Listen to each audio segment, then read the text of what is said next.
Viewer contributions make local programming possible on WNIN. Become a member of WNIN with your contribution so we can continue to make this programming available. Visit WNIN.org and click on the donate button.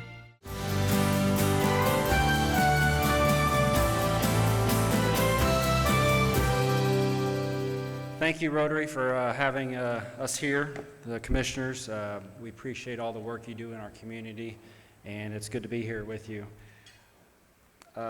What we'd like to do here is share a little bit about what's been going on with the county. Each commissioner will come up and share a certain department or initiative that the county has put together. So before we get to that, I'd like to recognize, is there any department heads here from the county? Can you please stand and be recognized? Thank you.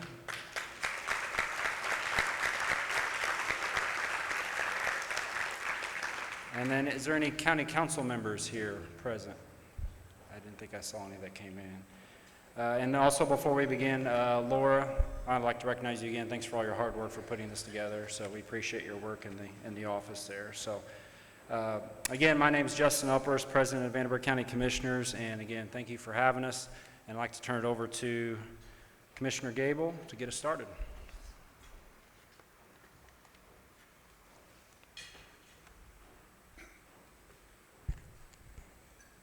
Thanks, Justin. I do want to thank everyone for making their way here today, and I think most of you realize that with the rain that broke out, we desperately needed it, but if you notice, the sun is coming out now for our State of the County address. Good days are ahead. Thanks for being here today. I do want to introduce a couple people who are here with me. Sheriff Noah Robinson and Deputy Rob Clark. And they are positioned here for a purpose, protection. Also like to thank the mayor and her staff for coming. Thank Theo Boots, who serves diligently, a former Rotarian, for coming today.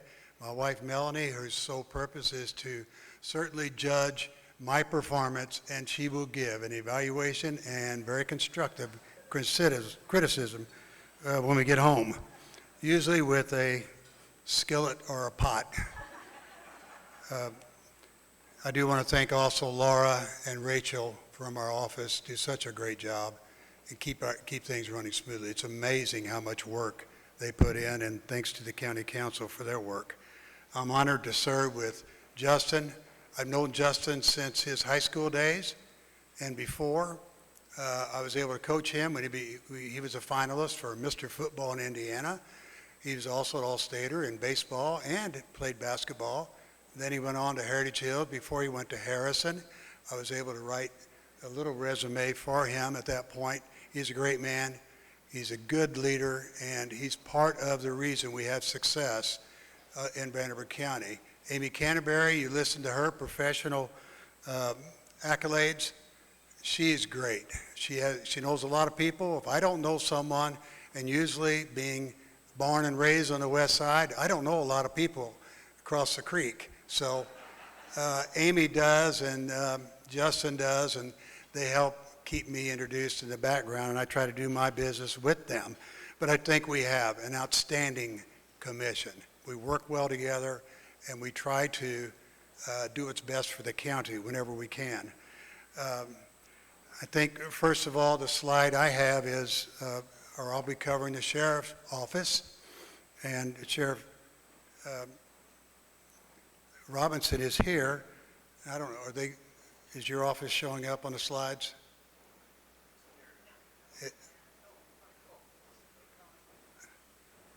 We could advance the slide. Oh, I'm sorry. Melanie, critique number one. I don't have the sheriff's office, I have Burdett Park. So, I'll go with that first.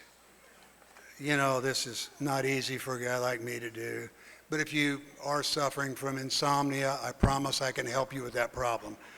I want to thank Zach Watson, the Burdett Park Director, for getting with me and his oversight of our great county park, Burdett. And I also want to congratulate Zach and his wife for the brand new baby girl, Reagan. That's got a good name there, for a 7-week-old baby daughter. Some of the improvements out at Burdett: the new roof costs over $100,000, new walk bridge over the aquatic center, new lighting and audio upgrades, and $58,000 of that was funded through Burdett Park with their revolving fund. 2 new decks on shelters 13 and 19.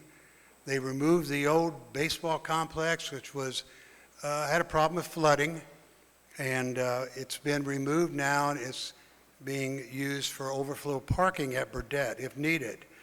Our newly paved highway, and thanks to Jeff and the highway department, not highway, but newly paved road through Burdett. Of course, in recent years, we've added playgrounds. We've added an updated 2 tennis courts and the ever-present pickleball courts that are used and highly successful, along with new playgrounds. The next slide will show you a couple of the events that have happened at Burdett. Zach introduced the first annual Fright Night that happened last October. It was the first one that we've had. It was since the last State of the County on October 19, 2024. Nearly a sellout crowd, and he hopes to bring that event back again in 2026. The Discovery Lodge is in great demand, and it's booked well into the future. 73 events have happened in the Discovery Lodge since our last State of the County address. There are 6 overnight chalets. All of them are in need of some future renovation, and Zach will be coming to the council members who didn't come today to hear that request. And we have 32 campground sites that are turnaway. Enough people come to use Burdett Park for camping. It's just a great asset for our county. The next slide will show some of the new things that were brought by Zach. 2 new funbrellas at the pool. He partners with Hot 96 Summer at the pool for parties, and that's been very well received by our younger clientele. And he's added new lights and new audio systems to help in that regard. And the Hot 96 group will be back again next year, so that's always a great asset. As far as the next slide will show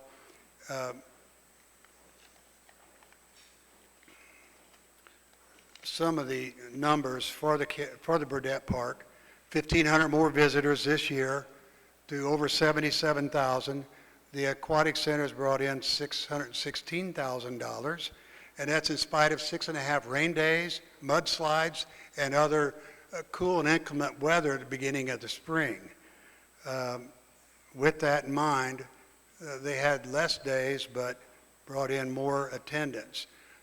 On June 21st, summer came in, and it came in very strongly. I think the heat came with the June 21st and stayed with us until today. And with that, 3,600 clients came to the pool, and that's an all-time record. 85,000 season passes. The gift shop concession sales are up. And one thing I think is great about Zach and the department at Burdett is Zach will go out or send his people out to the local high schools and try to encourage young people to come to work at Burdett. About 150 all told work at Burdett, make gainful wage, and also provide employment is provided. It's a safe, healthy environment, 0 incidents of major concern this past year. And I think Zach wanted to especially thank Vanderbilt County Sheriff's Office for being there to help make it a safe, secure place. And the final slide, Burdett this year hosted its first ever 12-hour exclusive picnic at the end of pool season, and it was used by Amcor or Berry Plastics. About 4,000 people showed, and they had a great day with games, food. The swimming pool stayed open, and that's already been booked for next year. So thank you, Zach, and your leadership. Burdett Park brought in so far $1.23 million and we're just into October, so there's time to increase that. In my way of thinking, we have 186 acres of precious land that belongs to Vanderburgh County, and it's one of the most unique parts in the entire country. We're going to keep it going, and Zach's going to keep on leading, and now I turn it over to Amy. Amy with her overview of the Sheriff's Department. Thanks, Mike. Hello, fellow Rotarians. It's interesting to come here. I think I've done this with Red Cross, United Way, 211. I can't imagine. So, and as past president, so it kind of feels a little comfortable here. I want to thank you all for your support of our group, and I would also echo Mike with the great team that we have, and we work together. So, feel really honored to serve with both he and Justin. I'll tell you, they gave me the easy thing because I'm the newbie. So what you're going to hear from me is something you've heard before a little bit, because we were supposed to go to you. So I'm not supposed to be next. So we're going to let Justin do that, and then I will make the next biggest mistake. All right, Justin. It's all good. It's all good. That's right, yeah. Thank you, Commissioner Canterbury. Again, Zach, great job at Burdette Park. You're killing it out there, so just wanted to say thank you for all your work out there. Next up on the slide here is the storm debris. We had an eventful winter with 7 kids at home, the power out. My goodness, that was an eventful couple days there. It was freezing cold. We had a lot of storm debris down in the county, and we really have a great partner out at the fairgrounds. And going forward, if there's a major event, we got a good partner out there, and we're going to be able to work with them and bring storm debris out there. So thanks to the county garage for taking care of that. Along with that, Jeff is our new superintendent. Jeff, you're hitting the ground running, doing a great job on behalf of the commissioners. We really like what we're seeing out there, so keep up the good work. Next slide.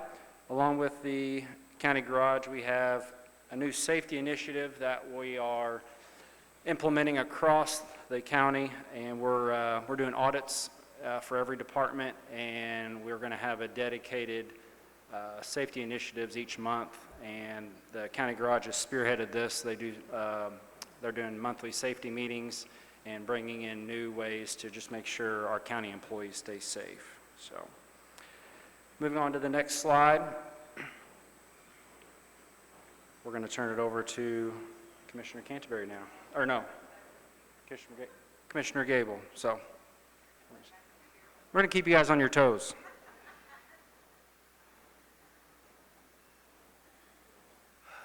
Thank you, Justin, and I know I'm going to catch heck tonight. I do want to thank the Sheriff Department for coming here. Sheriff Robinson and his deputy, Rob Clark. We all depend upon the Sheriff's Office and all the deputies for our safety, our well-being, our protection, and they do a great job. The Sheriff has been innovative in many programs that he's initiated to give us better protection, and I think it's really good that we have such a strong Sheriff's Office and Department. Thank you, Sheriff, for doing such a great job. On the second slide, you can see we have number 1 and much needed for construction purposes, employment, and also for the needs we have in our county. 172 beds will be added to our current jail with a mental health unit. That's been a stronghold or a strong push by Sheriff Robinson. It's projected in January of 27, this new wing will be completed. He hopes to beat that deadline. And if you watched yesterday on one of the channels, I'm sorry, news media, I don't know which one, but Chief Deputy Sugarman was on site, and he helped erect the very first pillar on the new expansion. The foundation is there. Noah said he was busy. He was down on Franklin Street doing what most people were doing. The funds, I think it's pretty important to realize we do have a mental health unit coming, and the funds for the health unit are coming entirely from the opioid settlement against Purdue Pharma and other groups and manufacturers and distributors. So our take of that is dedicated entirely to the mental health wing, to help those who have been incarcerated to make a better way of life. The opioid funds allow us to address drug abuse and mental health issues with the county jail, and that's in coordination with several other organizations right here in Evansville. The coroner's office is being built, and that's being built with funds from the American Rescue Plan organization, and that should be completed by November of next year, and that's going to be out on the jail campus. Next slide, you can see two of our canine dogs, Kratos and Hugo, and there are 6 altogether, and the sheriff deputies who work with canine really love that work. Any of you that have dogs, you know how important they are in your lives, but if you're a sheriff deputy and you have a canine dog, it's even more important because they not only work with the sheriff deputies, but they protect all of us and do the work that we can't do. The sheriff and county council are working together closely to try to implement new programs in a strategic way that won't cost a great deal more funds, and they're to be applauded for that. The sheriff tries to find efficiencies, restructuring when he can, and he's done a great job as far as leading that way. The idea we have now is we must attract and retain good qualified candidates for our sheriff's department. And I don't know, Sheriff, we had one this past go-round? One made it through the process. So we need more. If any of you aren't doing much, get in shape and come and see the sheriff. Confinement office situation has improved very much since sheriff took over, and there's been new emphasis placed upon getting and retaining confinement officers in the jail. So we're in pretty good shape there. While the sheriff's office is obviously primarily involved in public safety, protecting us, making us secure, they also are very involved in other activities, and we can go to the next slide, back to school. The sheriff's department in the county schools has positioned counselors or officers to help in the schools. North High School, completely in the county, has one permanent sheriff deputy, and he works as really an aid to the teachers, protection for the students, and he's there all the time, and it's very much needed. If any of you have been paying much attention to some of the situations, even in our own school system, that we have, the dangers that are associated now we never thought of before, but just going to school and getting home safely. So thank you, Sheriff, for your work with the EVSC and the diocesan schools. Mainly those sheriffs on hand are ready in a minute's notice to help when needed. The sheriff has instituted a new vaping or anti-vaping program at North High School. It's been well received and well enforced, and it's being replicated around the state. I want to thank Sheriff Robinson and all the deputies for your diligent work and for protecting all of us. We need you. Keep it up. Thank you.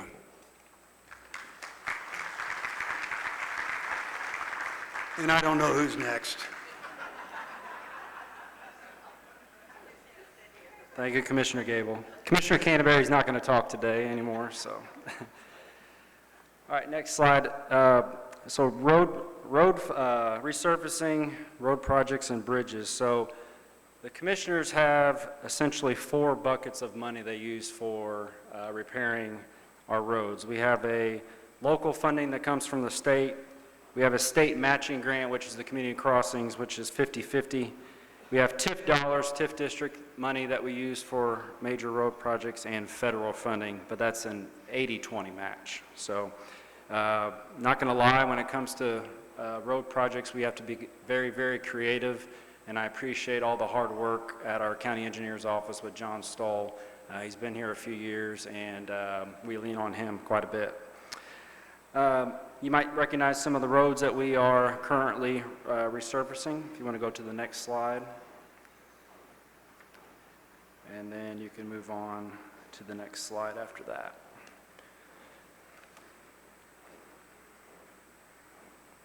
And then, there we go. Also, we do is concrete street repairs as well in some of our older subdivisions. To help stretch the dollar, we'll carve out the bad section and then replace it with a concrete patch.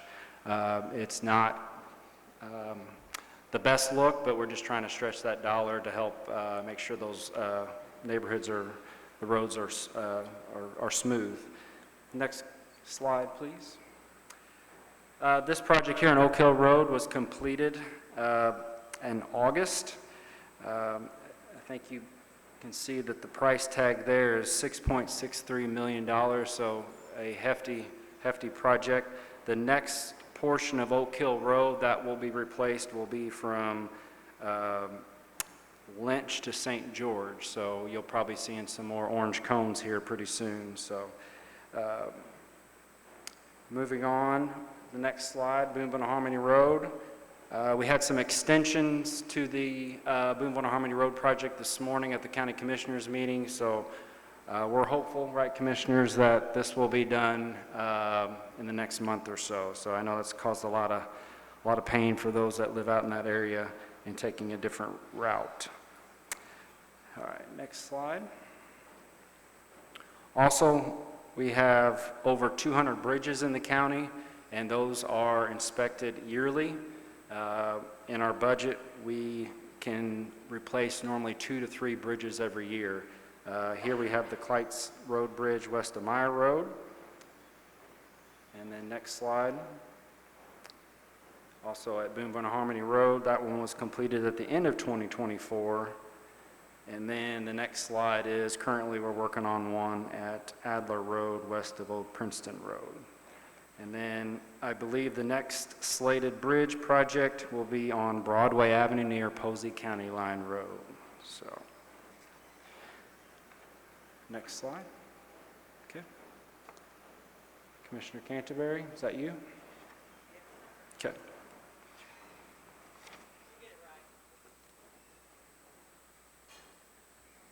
All right, thank you. So what I was originally saying, you heard from the Vandenberg County Health Department in August. So those of you that went to venue 812, if you, as a Rotarians, I would encourage you, if you didn't, to kind of look that up. What I would also tell you from the health department is they really just don't brag on themselves a whole lot. They're one of 2 accredited health departments in the state. One of 2. We should be extremely proud of that. And they are working on being reaccredited again. They became accredited in 2019, and they'll be working on that again this year. Also, some of you all heard about sexual health and sexual transmitted diseases. And while we all kind of smirk and kind of talk about this, our health department is making better progress than the state.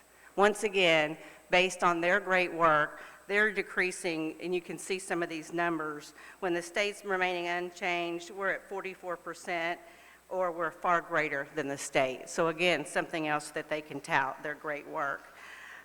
Continuing, next slide. They also have the nurse DIS mobile unit to go out and actually work within the county. And that is, and it's certain things, even like condom distributions or helping folks understand their sexual health. And again, until that happens, we don't get better. And so they are always looking for ways to make sure we can continue to be a healthy community. Some programs they may not have covered in in August was really around water testing and the women, our WIC program for women and infant and children. But they did talk about the WIC a little bit at the time because we talk about infant mortality, and how we're also really working towards reducing that. One thing that I didn't remember hearing and was this next one, was a matter of balance. So really helping really our seniors understand and the importance of being able to stay on their feet longer and walk and make sure that they're taking care of their health there. And then diabetes prevention. We've got to catch my breath, so to get folks to stop smoking, and then also our immunization clinics, and they talked about that a little bit in August. Again, being accredited in Vanderburgh County means other health departments are looking to Vanderburgh County for our good work.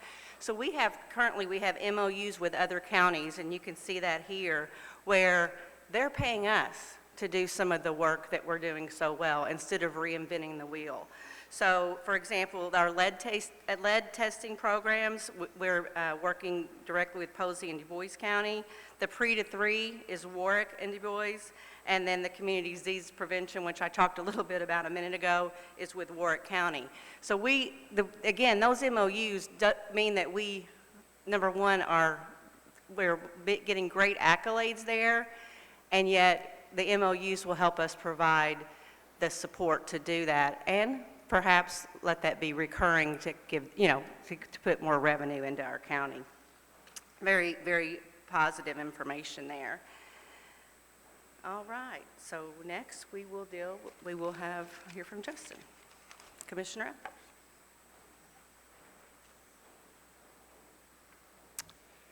All right, the Purdue Extension, I would consider a hidden gem. If you don't know, they have some initiatives and programs I think we need to take advantage of. If you're a school especially, they have a program called Mental Health First Aid, Youth Mental Health First Aid, Team Mental Health First Aid, and Get Experience in Mindfulness and Mindful Me for youth. So if you're a parent or you're somehow volunteering at your school, this is a great program. You might want to reach out to the Purdue Extension. Also with that, they have some programs that deal with ready for work in life by 2030. So again, just some other resources I think that maybe people don't necessarily know about. So we got the table up here. If you got some time afterwards, you may want to approach the Purdue Extension. So. And then also, lastly, kind of unique, I don't think we've done this before. Is this the first time, Megan? Okay. At your table, every year the Indiana Department of Education and Purdue University Extension create the Crunch Herd Around the State. So I'm encouraging you, if everybody could take an apple.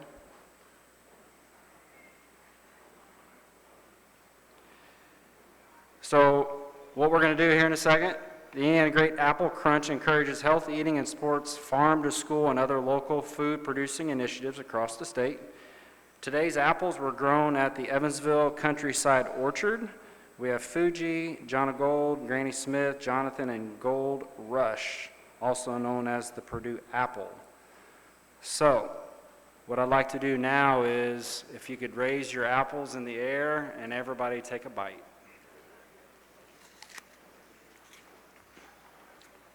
Thank you. We can move on to the next slides past Purdue Extension. Good apples, Megan? Yeah. Commissioner Canterbury. All right, so last week you heard about the Veterans Memorial Coliseum. So I think a lot of you all were here, but we're here at that event. Actually, we were at ONEP last week, but if you haven't seen that, for those of you, I would go back and watch the recording. Wrights High School did a historical film on the Coliseum, and you just realize what a gem we have right here in our community. So again, not to repeat what you heard from Jeff Justice and Jillian Hahn, but just knowing that we have completed phase 1 and a renovation there, and it was really in guts, if you want to talk about it. It was all of the inner workings of your HVAC and your plumbing and whatnot, and to the tune of about $5.7 million. So big investment going on there. And as we continue to move into phase 2, we're looking at, I think you heard again last week, it's getting the building ADA compliant and then renovating the restrooms so we can get it open. And we can memorialize this great Coliseum and let our veterans start to use it and our general public. So then we continue to move into additional phases as we continue to generate revenues and looking for ways to do that. Next slide, most of you heard about the In the Mood Gala that is November 1. Again, not to repeat that, but just to reiterate again, how we're trying to move our Coliseum forward and, actually honor those who served our country. Lastly is around the old courthouse. So another hidden gem right across the street. And when I say that, I think we all can see it from Expressway and we think about it, but since I've actually been in office and been able to go into that building and work with our veterans office and also our engineer, gosh, you just realize how gorgeous that building is. And I would just encourage you, if you want to think about events there or what have you, but they do elopements. They did 26 elopements this past year, and their revenues are up because people are realizing just how important that is. So they've jumped their bookings and are doing a great job. Our Old Courthouse Foundation, and Kathy's here today, does a great job in that group. So they have micro wedding packages in 2025, and they have holiday party packages. So, and not to forget, November 8th and 9th is the Old Courthouse Craft Show. All right, so in event timelines, we do have a little problem with our courthouse, but we voted this morning to help take care of the rest of that. So the bell's been broken since May, and it's about 100 so years old, right? So in what was it, Laura, 1892? 1890 was the original bell. We got the company that produced that bell is still a thriving company, believe it or not. However, the bases don't really match up. So we've partnered with USI to help us get the bell up and running, and so we'll have a ringing bell in the old courthouse. So we're looking forward to that, and we will see what's next. You'll start to hear the bell ring, we hope, early next year. So, all right, and here's a couple of pictures around the drop hammer and the bell and some of the repair work that needs to be done. So, all right, that is me.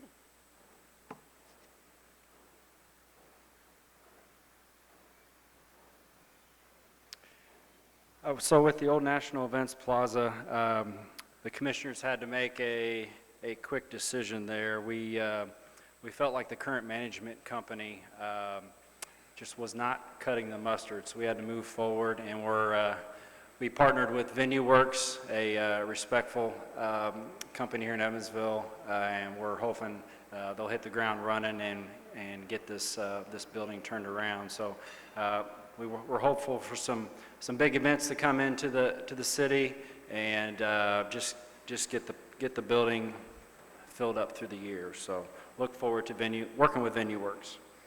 And then Commissioner Gable's up next.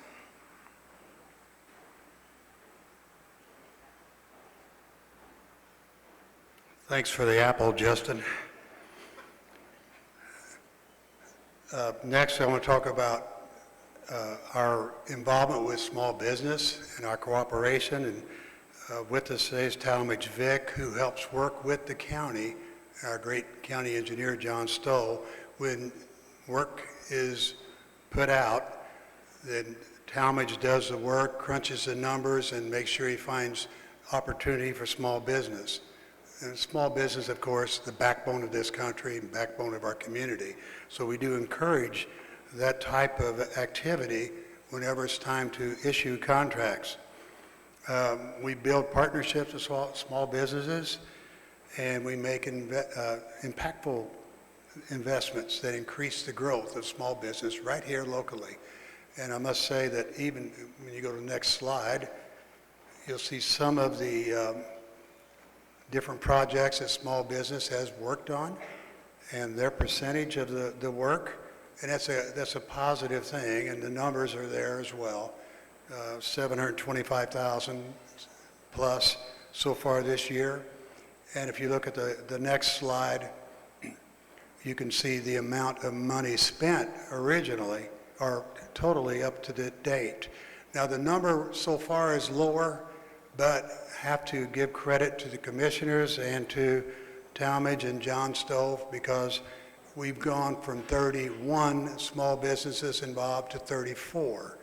And that's pretty important for all of us here in the community. And the work they give and do is very valuable.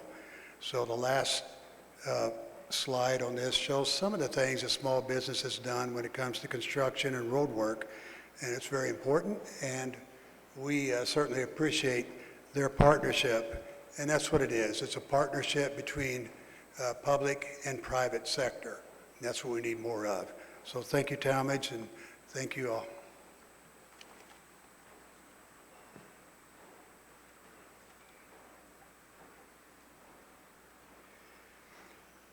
At the end of 2024, we came to a mutual new interlocal agreement between the Area Plan Commission.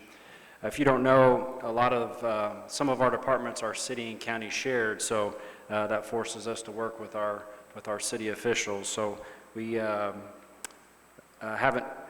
It was 2014 the last time this agreement was signed. So we worked with our city officials and came forward with an agreed mutual agreement with the Area Plan Commission. Next slide, golf carts. If you would have told me if I was going to be a commissioner, I would be signing a law dealing with golf carts, I would have laughed. But we had some local residents came to us, and they were concerned about the safety in certain areas of our northern parts of the county.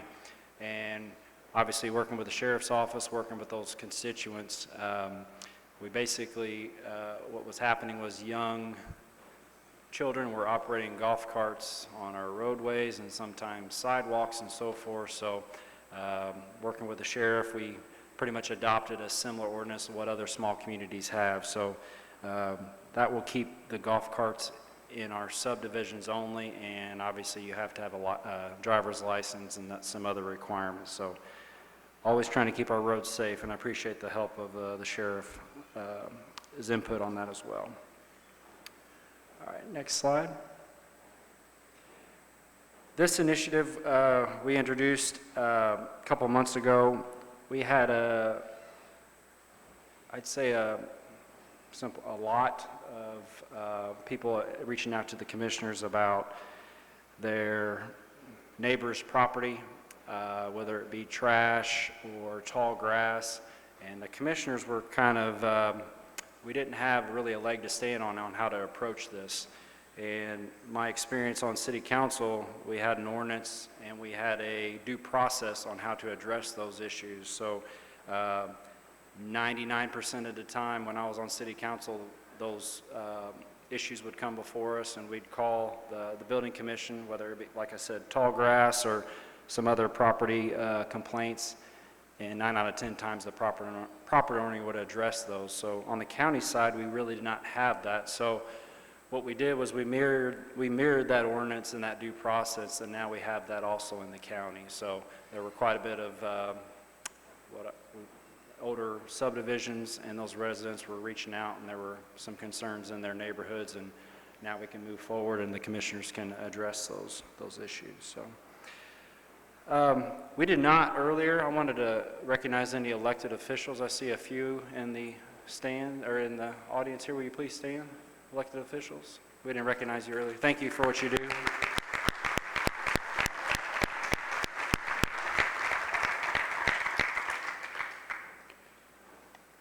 Commissioners, do you guys have anything else in your? You don't have anything else? I just want to make sure. Right. Some other thank yous I want to mention. Craig Emig and Ryan Schultz, can you please stand?